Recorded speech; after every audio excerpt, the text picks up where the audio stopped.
তো আপনারা অনেকেই আছেন যারা আরসি হবিতে আসতে চাচ্ছেন, অনেকেরই খুবই ইচ্ছা একটা প্লেন বানাবেন, কারো ইচ্ছা হয় ড্রোন বানাবেন, বাট বর্তমানে এই পার্টসগুলোর দাম এতটাই বেশি যে আমাদের সবার সাধ্যের বাইরে চলে গেছে।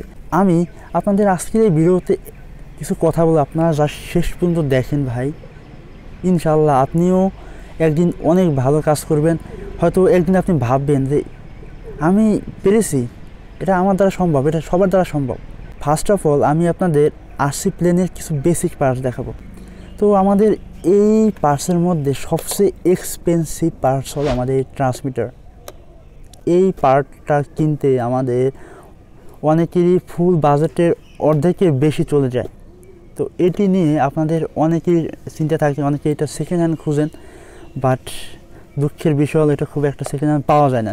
তো আমি আপনাদের বলবো, আপনারা যদি এটি কিনতে আপনাদের বাজেটে বাদে, তাহলে আপনারা CT6B আছে, মাইক্রোজনের 6 চ্যানেল ট্রান্সমিটার আছে, এগুলো নিতে পারেন। তো আপনাদের এই ট্রান্সমিটারটা আমি আপনাদের সাজেস্ট করব, আপনারা শুরুতে এই ট্রান্সমিটারটা না কিনে আপনারা ফার্স্ট অফ অল চেষ্টা করবেন ব্রাশলেস মোটর কেনার জন্য। তো এই হলো আমাদের একটা ব্রাশলেস মোটর। এটা আমার অনেক পুরনো একটা মোটর, আমার কাছে আপাতত ব্র্যান্ড নিউ মোটরগুলো নেই, কারণ আমি এখন রয়েছে আমার হোম টাউনে, আমার শাড়ি স্টেকার স্টোরে এগুলো ব্র্যান্ড নিউ রয়েছে। তো ভাবলাম আপনাদের জন্য কিছু শেয়ার করা দরকার। আপনারা অনেকেই বর্তমানে ডিমোটিভেট আছেন যে আমরা আরসি পার্টস কিনতে পারছি না, আমরা কাজ করতে পারবো না, বা এই আরসি হবি আমাদের জন্য না। এই যে ব্রাশলেস মোটর আছে, এই ধরনের ব্রাশলেস মোটর আপনারা শুরুতে যদি কেউ আরসি হবি আরসি প্লেন দিয়ে শুরু করতে চান, তাহলে অ্যাটলিস্ট 1 পিস এই ধরনের ব্রাশলেস মোটর আপনারা কিনবেন। এরপরে এই ব্রাশলেস মোটর কন্ট্রোল করার জন্য আপনাদের লাগবে ESC, ইলেকট্রিক স্পিড কন্ট্রোলার। তো এখানে রয়েছে 30 এম্পিয়ারের দুইটা ESC, এটা হলো সিমং ESC এবং এটা হলো নর্মাল একটা ESC, ইয়েলো কালারের হিটসিং দেওয়া। তো এই দুইটির মধ্যে আপনারা যে কোনো এটি নিতে পারেন, তবে এটি মোটামুটি ভালো, আমি খুব ভালো সার্ভিস পাইছি। আমি আমার ড্রোনে এই ধরনের ESC ব্যবহার করে থাকি এবং আমি আরসি হবির শুরুর দিকে এই ধরনের ESC ব্যবহার করেছি, এখনও এগুলো ব্যবহার করি, বাট খুব বেশি এটা ব্যবহার করা হয় না এটা। আর এটা আমি সবচেয়ে বেশি টাইম ব্যবহার করছি এবং এখনও স্টিল ব্যবহার করতেছি। এবং আমাদের এই যে ব্রাশলেস মোটর আছে, এই ব্রাশলেস মোটরগুলোর প্রাইস হলো 450 থেকে 500 টাকা। আর এই ESCগুলো আপনারা 450 থেকে 500 টাকার মধ্যে কিনতে পারবেন, অনেক সময় একটু কম বেশি হতে পারে। তো 450 এগুলো আপনারা পাবেন। তো আমাদের এই ব্রাশলেস মোটর ESCর পরে আমাদের যেটা লাগবে ব্যাটারি। তো এই ব্যাটারিটা এই ট্রান্সমিটারের পরে আমাদের সেকেন্ড যে হাইয়েস্ট দাম হলো এইটা। এটা হলো একটা 11.1 ভোল্টের 3 সেল ব্যাটারি, 2200 মিলি এম্পিয়ারের একটা 3 সেল ব্যাটারি। তো আপনারা এই ধরনের ব্যাটারি নিতে পারেন, তবে বেসিক প্লেন হিসেবে আপনারা 2200 মিলি এম্পিয়ারের বেশি ব্যাটারি আমি মনে করি না কেনাই বেটার। আপনারা চাইলে 1800 মিলি এম্পিয়ার কিনতে পারেন, তবে 2200 মিলি এম্পিয়ারটা কিনলে আপনারা ফ্লাইট টাইম বেশি পাবেন, একটু বেশি সময় আপনার ড্রোন বা আপনার প্লেনকে ফ্লাই করতে পারবেন। তো এইটির প্রাইস 2000 থেকে 2300-2400 টাকা হতে পারে। তো এটা ডিপেন্ড করবে আপনি কখন কিনবেন এবং কোথা থেকে কিনবেন। তো এরপরে আসি আমাদের এই ব্যাটারি টেস্টার। তো আমাদের এই ব্যাটারিগুলো যখন আমরা ড্রোন বা প্লেন ফ্লাই করি, তখন এটি কতটুকু চার্জ আছে সেটা দেখার জন্য বা সেটা বোঝার জন্য আমাদের এই ধরনের লিপো টেস্টার ব্যবহার করতে হবে। তো আমার এটি খুবই ওল্ড একটা লিপো টেস্টার, যার কারণে অনেক ময়লা, অনেক নোংরা দেখা যাচ্ছে। তো যাই হোক, এই ধরনের লিপো টেস্টার আপনারা ব্যবহার করতে পারবেন এবং এটি আমি মনে করি মাস্ট বি আপনাদের কেনা উচিত, কারণ এটি ব্যবহার না করলে আপনি সেল 1, 2, 3 এখানে 3টা সেল রয়েছে, কত সেলে কোন সেলে কত ভোল্ট রয়েছে সেটা আপনারা বুঝতে পারবেন না। অবশ্যই আপনারা এটি কিনবেন। এখন রয়েছে আমাদের এই ব্যাটারির জন্য লাগবে একটা চার্জার। তো এখানে রয়েছে একটা B3 কম্প্যাক্ট প্রো চার্জার, তবে যারা বাজেট কম আমি তাদের জন্য আবারও বলি আপনারা এটি অবশ্যই কিনেন। আর যাদের বাজেট একটু বেশি হবে আপনারা অবশ্যই চেষ্টা করবেন এই ধরনের IMAX B6 চার্জার বা B6 চার্জার কিনবেন। সেটা হতে পারে IMAX, সেটা হতে পারে অন্য কোনো ব্র্যান্ডের। তো আপনারা যাদের বাজেট কম তারা এটা দিয়ে শুরু করেন এবং যাদের বাজেট একটু বেশি তারা এটি দিয়ে শুরু করবেন। তবে এটি খুব একটা খারাপ না, এটা খুবই ভালো সার্ভিস দেয়, আমি ভালো সার্ভিস পেয়েছি অলরেডি, যখন আপনাদের সাজেস্ট করতেছি। তো এখন আমাদের প্লেন কন্ট্রোল করার জন্য আমাদের লাগবে কন্ট্রোল সারফেস। তো সেক্ষেত্রে আপনি এই যে সার্ভো মোটরগুলো আছে, এটা হলো SG90 সার্ভো মোটর, আপনারা এই ধরনের সার্ভো মোটর ব্যবহার করতে পারবেন। বেসিক প্লেন হিসেবে এটি এনাফ। তো আপনারা এটি কিনবেন, এটির দাম 120, 30, 25, 50 এরকম হতে পারে, 100 টাকা প্লাস, 120 টাকা থেকে শুরু এটির দাম।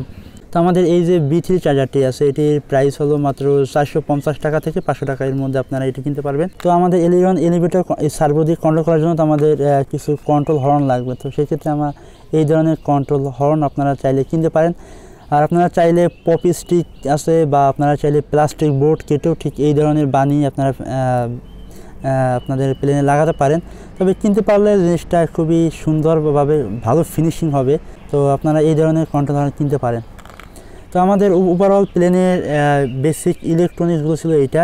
তো আপনারা যদি কেউ হুইল লাগাতে চান সেক্ষেত্রে আপনারা প্লেনের জন্য এই ধরনের হুইল লাগাতে পারেন। হুইলগুলো খুবই সুন্দর, খুবই স্মুথ, এবং এই হুইলগুলো মূলত আরসি প্লেনের জন্যই বানানো হয়ে থাকে। তো এগুলো খুবই কোয়ালিটিফুল হুইল। আপনারা চাইলে প্লেনে যদি কেউ হুইল লাগান তাহলে এই ধরনের হুইল লাগাতে পারেন, আর না হলে আপনারা নিজেরা হোমমেড বানিয়ে নিতে পারেন।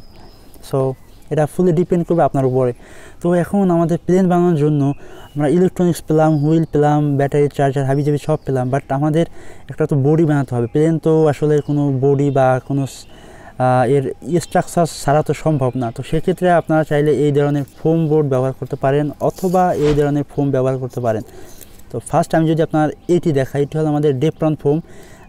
এই ডেপ্রন ফোমটা হলো আমাদের বাংলাদেশের সবচেয়ে পপুলার একটা ডেপ্রন ফোম। এটার দাম খুব একটা বেশি না, বাট যদি বলি খুব একটা বেশি না তাতে ভুল হবে, কারণ এটির দাম আগে ছিল মাত্র 120 টাকা, এখন এই ডেপ্রন ফোমের প্রাইস হলো 400 টাকা।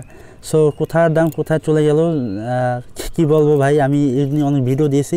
আর এই হলো ককশিট, এটি কেটে আপনারা বানাতে পারেন, এটির দাম কম, এটি দিয়ে মোটামুটি ভালো ফিনিশিং যদি আপনি নিতে পারেন খুবই ভালো কোয়ালিটির প্লেন আপনি বানাতে পারবেন।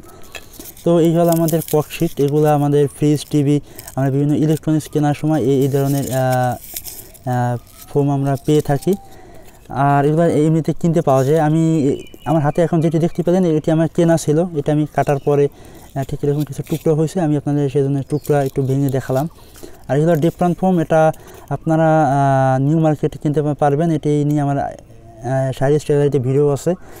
আর এই ডেপ্রনটার একটা সমস্যা হলো এই ডেপ্রনটা একটু ভঙ্গুর টাইপের, এটা জোরে চাপ দিলে এইভাবে বাঁকা হয়, ভেঙে যাওয়ার একটা সম্ভাবনা থাকে। আর আমি যদি আপনাদের বলি একটু বেশি সাজেস্ট করি, একটু ভালো কোয়ালিটির ডেপ্রন সাজেস্ট করতে আপনারা MMRC বিডিতে এই ধরনের সাদা কালারের ডেপ্রন পাবেন, তা বাট সেই ডেপ্রনটা একটু ফ্লেক্সিবল, আপনি ভাঁজ করলে ভাঙবে না, জোরে টানলে ছিঁড়বে না, যেমন আমার এই ডেপ্রনটি টানার পরে এটি কিন্তু ছিঁড়ে যায়। তো এখন আমি আসি আমার আসল কথা, সেটা হলো এই পার্টসগুলো কেনার আগে আপনাকে অবশ্যই চিন্তা করতে হবে আপনি কোন হবিতে বেশি আগ্রহী।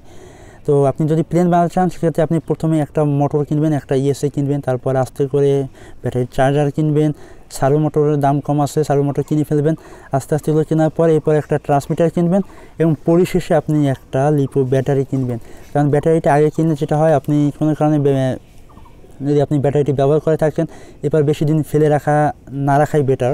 তো সেক্ষেত্রে আপনারা অবশ্যই এই দিকে এই পার্টসগুলো কিনবেন, brushless motor, brushless ESA, servo motor, battery charger, lipo tester, তারপরে এই ফোম বোর্ড, এরপরে ট্রান্সমিটার অ্যান্ড দেন ব্যাটারি।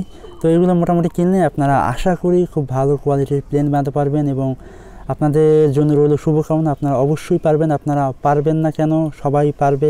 এবং অলরেডি আমার কাছ থেকে আমি মনে হয় কয়েকশো ছোটো ভাইকে আমি চেষ্টা করেছি RCOBতে হেল্প করার জন্য, এবং তারা খুবই ভালো কোয়ালিটির প্রজেক্ট বানায়, যেটা আমি এখন পর্যন্ত বানাতে পারি নাই। তো ভিডিও শেষে আপনাদের একটা কথা বলবো, আপনারা লেগে থাকেন ভাই, ইনশাল্লাহ পারবেন। তো আজকে ভিডিও এই পর্যন্ত, দেখা হবে পরবর্তী কোনো ভিডিওতে। খোদা হাফেজ, আসসালামু আলাইকুম।